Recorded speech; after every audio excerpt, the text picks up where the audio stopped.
So hey, I gotta decided to go ahead and do this.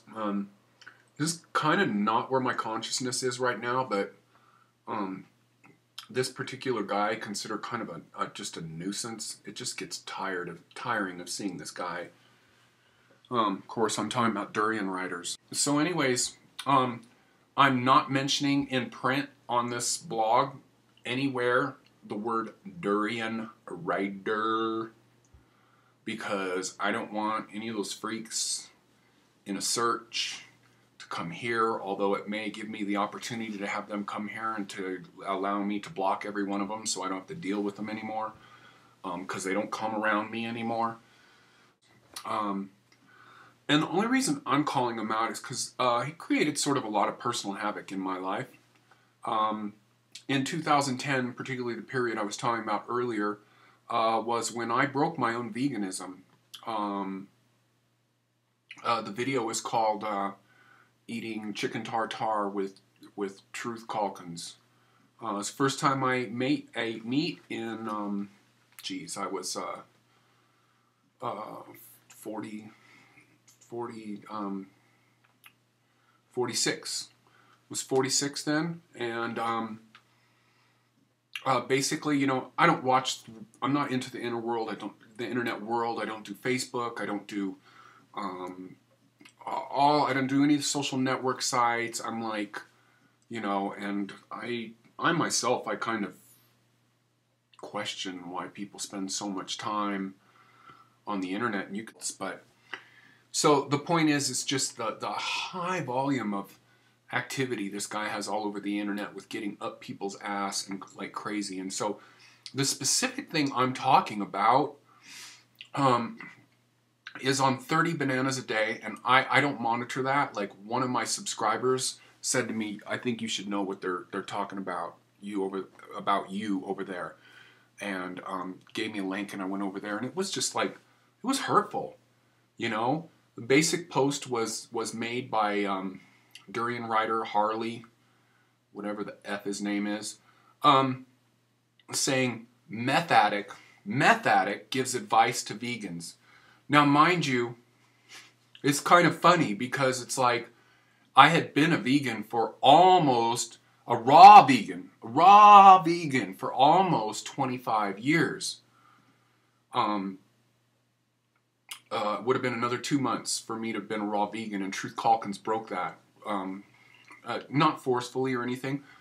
My mission was that I was in pursuit of ultimate health and of getting, being younger as I was getting older, and just all those beautiful, wonderful, aspiring missions to longevity. And so the funny thing is calling me a meth addict because, I was sort of more sunken back then, and a look that he's getting now. And very, very hurtful to me, and obviously did no research on me whatsoever to know that I had full-blown AIDS, to know my age, and just assume that I was, because of the way I looked or for whatever reason, And so when I was in Los Angeles last night, my friend Laura and Jay were talking about this written post from Anthony Colpo, and he does a health blog and has written a number of books, and I'm not going to talk about it too long. According to Laura, my friend, she said that David Wolf had put it up on Facebook, and according to Jay, he thought that Zach had done it, Secrets of Longevity. And so I'm just going to invite you all to come look at it. I'm sure all of you Facebook people have already seen it, but I don't know if there's people like me that don't do Facebook that are unaware of this. And this is not my policy anymore. To really, when I was a little bit more militant, when I had that vegan screwball bullshit going on in my head, a little more out of my fucking head bullshit that vegans are, I've radically changed with the brain chemistry, the getting the fats, the getting the B12 right, all of it, And it's not hard to look at me now versus look at me back anywhere, And so the reason I'm doing this is because this guy caused me a lot of grief with just making me look at myself when I really didn't need to look at myself, of feeling like, because I was called a meth addict, which is like, just, for me, that's the lowest thing that you could call me, is because my brother and my sister are both major casualties of meth. It's a drug that's very powerful. I've done it a time or two, you know, or three maybe, I don't know. I've never been fond of it. I recognized right away, but very hurtful to me, and sort of made me reassess myself when I didn't really need to reassess myself. Although, you know, again, your greatest gift disguised as your worst nightmare, so to speak. Made me cut my hair. It's kind of like, you can see a video. I'll link with you. I'll give you, first off, there's going to be a link to the article so you can read it. And then there'll be a link to the video of me eating my video. It's the first time that I ate meat in 27 years after being a raw food vegan. And then the other link will be sort of this like cathartic reaction I had to it, cutting off my mohawk, which I loved my hair back then, and it's just like, this guy's a motherfucker and he's very hurtful, and nobody has any right to do that kind of stuff. And I've been wanting to do a video on this for a while, and I want to do it a simple video, and I'm probably going to repeat this because people have no right to do this. The enemy, when it comes to health and all this stuff, is factory farming, is additives in food, is just everything else. You know, we're all on the same mission. We're all on the same trip. And what is that? Eating with intention. Because we know that food makes us something. And so that makes all of us, whether we're primal, paleo, vegetarian, raw vegetarian, raw vegan, omnivore, that puts us all in the same club. And for people to just like, with this insanity that goes on, it's, when you analyze it from a micro level, when it comes out at a macro level, it makes you feel like the human race is never going to get it together. To think that fucking idiot fools do this shit and sit there and fight when it's like, we're on the same team.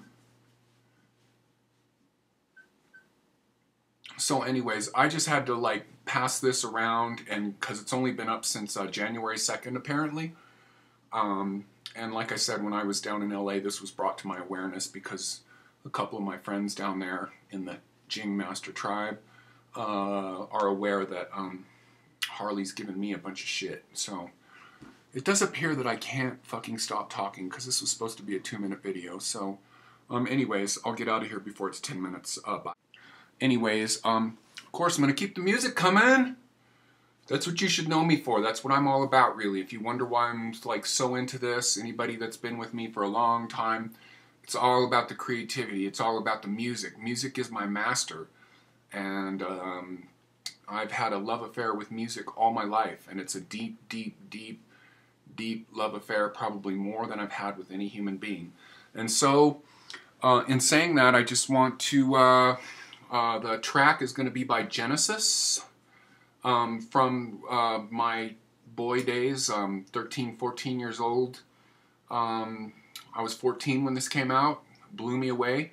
Album is Trick of the Tail by Genesis, arguably to a lot of progressive fans, the greatest progressive rock record recorded in the 70s.